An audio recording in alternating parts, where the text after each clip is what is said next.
एक कहावत है कि भैया एक तो करेला ऊपर से नीम पे चढ़ा। साउथ अफ्रीका ने जब इंडिया को हराया था तो साउथ अफ्रीका का नेट रन रेट बढ़कर +3.80 हो गया। मतलब यह था कि इंडिया अगर जिम्बाब्वे को 11 ओवर में हराती है तो हम पॉजिटिव में आएंगे, ऊपर कब जाएंगे वो राम ही जाने। लेकिन अब नीम पर चढ़ गया करेला, क्योंकि वेस्ट इंडीज ने जो मैच जीता है उससे उसका नेट रन रेट +5.350 हो गया। इसका मतलब यह है कि अगर वेस्ट इंडीज साउथ अफ्रीका या फिर इंडिया में किसी एक को हरा देती है तो वो आसानी से सेमीफाइनल में पहुंच जाएगी और यहां से टीम इंडिया के दरवाजे जो है वो बंद हो जाएंगे। टीम इंडिया का वर्ल्ड कप का सफर जो है वो यहीं खत्म हो जाएगा और अब टीम इंडिया पूरी तरह से कुदरत के निजाम के भरोसे है, क्योंकि वेस्ट इंडीज ने जो मैच खेला है वो मैच नहीं तबाही थी, आतिशबाजी थी। 107 रनों से मैच जीत लिया, 254 रन उन्हें ठोके।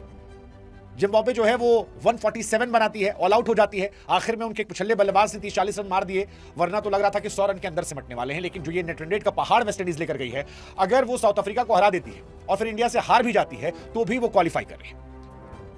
मतलब अगर वेस्ट इंडीज एक मैच और जीतती है तो कोई माइका लाल वेस्ट इंडीज को सेमीफाइनल में जाने से रोक नहीं सकता। फिर आप देख लो जी कि इंडिया जाएगी या फिर साउथ अफ्रीका। हाँ, मतलब साउथ अफ्रीका का पक्का नहीं है, क्योंकि अगर इंडिया जिम्बाब्वे को 2 रन से हरा दे, which is not possible practically, तो फिर साउथ अफ्रीका की लंका लग सकती है। साउथ अफ्रीका को भी अपने बचे हुए मैचेस जीतने पड़ेंगे, उसे वेस्ट इंडीज को हराना पड़ेगा। लेकिन अगर वेस्ट इंडीज एक मैच जीती तो आसानी से क्वालिफाई कर जाएगी। फिलहाल जो चांसेस ज्यादा लग रहे हैं वो है साउथ अफ्रीका वेस्ट इंडीज की, क्योंकि दोनों को अपना एक मैच जीतना है। लेकिन इंडिया को सिर्फ अपना मैच नहीं जीतना है, इंडिया को कुदरत के निजाम के भरोसे रहना है, क्योंकि अब हमारी कहानी पूरी तरह पाकिस्तान वाली हो गई है। फलानी टीम फलाने को हराए, फलानवा जो है वो फलानवे से हार जाए और हमारी टीम जो है वो सब जीत जाए, उसके बाद हमारा नेट रेट अच्छा हो जाए तो हम पहुंच जाएंगे। मतलब एक्चुअली में आज वेस्ट इंडीज ने इंडिया की लंका लगाई है जिस तरह से जिम्बाब्वे को हराया, बहुत बहुत बहुत बुरी तरीके से। आप ये मान के चलो, वेस्ट इंडीज का मैच क्या ही कहा जाए यार, मतलब ये कमाल की टीम है। और फिलहाल इंडिया की बैंड बज रही है, इंडिया सुपर 8 में 0 पॉइंट पर है। इंडिया के बैटिंग के जो लक्षण है वो भी बहुत अच्छे नहीं है, और समस्या ये है कि इंडिया के अगले 2 मैचेस जो हैं वो उन ग्राउंड पर हैं जहां पर इतना बड़ा हाई स्कोरिंग मैच नहीं होता। मतलब अगर ये 250-300 वाले स्कोर होते तो शायद वहां पर कहानी होती। लेकिन अगला मैच हमारा जिम्बाब्वे के साथ जो है वो चेन्नई में है। चेन्नई स्लो पिच है, स्लो पिच मतलब वहां पर आप कितना बना लोगे यार, 100-150 जीतोगे नहीं, और इनके पास भी ठीक ठाक स्पिनर है। ऐसे में मुश्किल हमारी वहां पड़ जाएगी। और आखिरी मैच कोलकाता वेस्ट इंडीज साथ। तो कुल मिलाकर अब हमें दुआ यही करनी है कि भैया वेस्ट इंडीज अपना दोनों मैच हार जाए, वो अफ्रीका से भी हार जाए, वो इंडिया से भी हार जाए, और इंडिया दोनों मैच जीत जाए, तभी हम पहुंचने वाले हैं। क्योंकि वेस्ट इंडीज जो आज खेली है यार, उसने अपने लिए रास्ते आसान कर लिए। उसने कहा कि भाई साहब हम अपने दम पर जाएंगे, हम कुदरत के निजाम के चक्कर में पड़ेंगे ही नहीं। और इंडिया की लग गई यार, मतलब हालांकि जिम्बाब्वे ने खुद ही लगवाई है, मुझे तो लगता है लगवाई उन्होंने, क्योंकि जिस तरह से उन्होंने गंदी फील्डिंग की, शेमरॉन हेटमायर के मल्टीपल कैचेस छोड़े यार, आप हारना डिजर्व करते थे। 107 रन से वो हारे, और उस हार के पीछे कहानी यही है कि आप बहुत बुरी तरह पीटे गए। 254 पे 6 था वेस्ट इंडीज का स्कोर, और ये इसलिए बना क्योंकि हेटमायर ने मार मार के धुआं कर दिया। 34 गेंदों पर 85 रन। उनके एक ही फील्डर थे, 2-2 बार कैच छोड़ा यार। अब आप हेटमायर जैसे खिलाड़ी का अगर एक मैच में 2 कैच पकड़ोगे। दूसरा, आज कुदरत का निजाम जो था वो पूरी तरह से वेस्ट इंडीज के साथ था। मतलब वो कहीं भी मार रहे थे, वो इधर मार रहे थे तो कोना लग के 4 रन, उधर मार रहे थे कोना लग के 4 रन, उधर मार रहे थे कोना लग के 6 रन। सेम कहानी पावेल की थी। रोमन पावेल आधा तो अंधी मार रहे थे, मतलब 2-3 शॉट उन्होंने मारे हैं जो स्टेडियम के एक शॉट पार भी गया था, लेकिन आधा वो अंधेड़ी मार रहे थे, ताकत से मार रहे थे। लेकिन जो भी मार रहे थे वो जहां भी लग रहा था वो बाउंड्री के उस पार जा रहा था, और वो जब छक्का चौका जा रहा था तो इंडिया की लंका लग रही थी। हमने पहले भी कहा था आप लोगों से कि ये मैच क्लोज खत्म होना चाहिए। अब सबसे बड़ा प्रॉब्लम ये है कि वेस्ट इंडीज का नेट रेट इतना बड़ा हो गया है कि अगर इंडिया वेस्ट इंडीज को हरा दे, जिम्बाब्वे को भी हरा दे, और वेस्ट इंडीज ने गलती से साउथ अफ्रीका को हरा दिया, तो वो आराम से क्वालिफाई कर जाएगी, क्योंकि +5 बहुत ज्यादा बड़ा रन रेट है और उनकी टीम अच्छी है। पहले भी कह रहा था, 254 6 विकेट के नुकसान पर ये T20 वर्ल्ड कप की हिस्ट्री का 2nd हाईएस्ट स्कोर है। और वेस्ट इंडीज 5 के 5 मैच लगातार जीत चुकी है, मतलब ठीक ठाक हराया। उन्होंने इंग्लैंड को हराया, स्कॉटलैंड, इटली, नेपाल, जिम्बाब्वे। अब उनका अगला 2 मुकाबला है वो 2 बड़ी टीमों से, इंडिया और साउथ अफ्रीका के साथ। साउथ अफ्रीका के साथ उनका मुकाबला अहमदाबाद में है, जो सड़क वाला पिच है, जहां पर पिछला मैच भी साउथ अफ्रीका का हुआ था, और इंडिया के साथ ईडन गार्डन में। अब इंडिया इनसे कैसे पार पाएगी ये देखने वाली बात है। बाकी वेस्ट इंडीज के स्पिनर जो थे वो भी कमाल थे, इस मैच में जबरदस्त गेंदबाजी जो है वो कर रहे थे, और बैटिंग जो है वो तो हेटमायर इस बार अलग लेवल पे चले गए। मुझे लग रहा है कि निकोलस पूरन की आत्मा जो है वो हेटमायर के अंदर आ गई। 5 मैच 219 रन, 55 का ऑलमोस्ट एवरेज, ऑलमोस्ट 186 का स्ट्राइक रेट, 2 अर्धशतक, 15 चौके, 17 छक्के। इस तरह क्या लोग यार, मतलब इस टूर्नामेंट में वो छाए हुए हैं। 34 गेंद 85, 36 गेंद 64, 12 गेंद 23, 32 गेंद 46। शेमरॉन हेटमायर फिलहाल इस वर्ल्ड कप में आतिशबाजी का दूसरा नाम बन गया।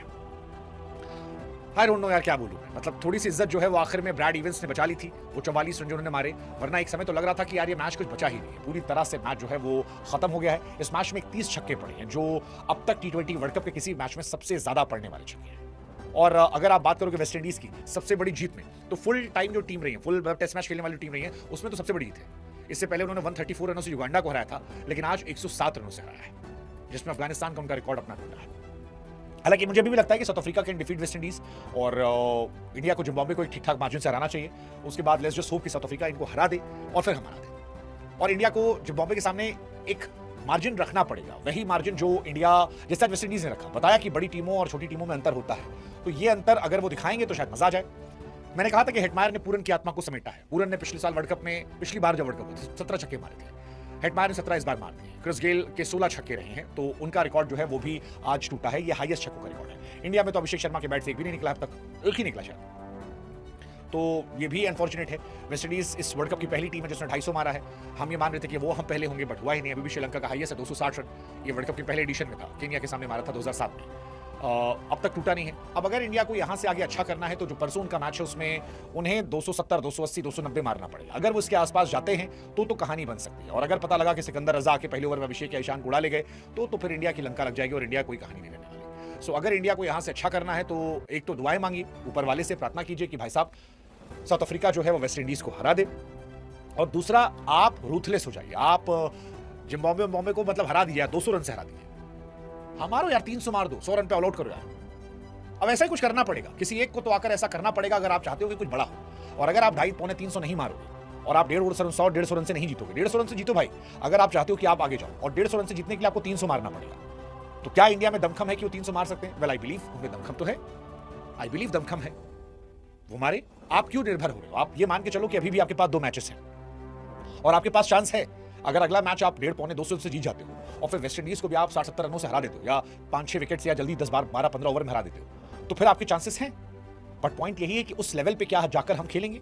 अभिषेक और ईशान खेल तो सकते हैं, हमने देखा है अभिषेक शर्मा और ईशान किशन खेलते हुए। ईशान ने 6 में 80 मारे थे। अगर ईशान और अभिषेक दोनों एक साथ फायर करेंगे तो अभी भी मुझे लगता है चांसेस है। बट पॉइंट यह है कि क्या इन दोनों में से कोई विराट कोहली बनेगा? विराट कोहली ने एक जमाने में ऐसा किया था, श्रीलंका के सामने मलिंगा को फेंटा मार के रगड़ दिया था और वहां से एक नई लेगेसी बनी थी। वो बनना पड़ेगा, अगला विराट कोहली बनना पड़ेगा, और जो ये विराट बनेगा वो इंडिया को वर्ल्ड कप शायद करीब ले जाएगा। सो 2 तरीका है, एक आप दुआ मांगते रहो और दूसरा हक से जीत लो। हक से जीत लो। अगर हक से आप जीत जाते हो तो बढ़िया है, मतलब अगर आप पहले बैटिंग करते हो 300 मार दो, अगर जिम्बाब्वे पहले बैटिंग करती है आप 10 ओवर मैच जीत लो, आपका नेट आसमान पे जाएगा, बशर्ते आप वो करो तो, और फिर वेस्ट इंडीज को हरा दो। आप क्यों देख रहे हो उनका पॉइंट्स टेबल क्या है? आप एक मैच में गए हो, 2 मैच में कवर कर लो। आई जस्ट होप कि इंडिया यही शायद पॉजिटिव एटीट्यूड लेके आए कि हम कुदरत के निजाम से ज्यादा अपनी परफॉर्मेंस के दम पर कमबैक करेंगे। अगर ऐसा होता है तो कहानी हमारी, और अगर आप ये नहीं कर पाते then you don't deserve. Pack your bag man, enjoy.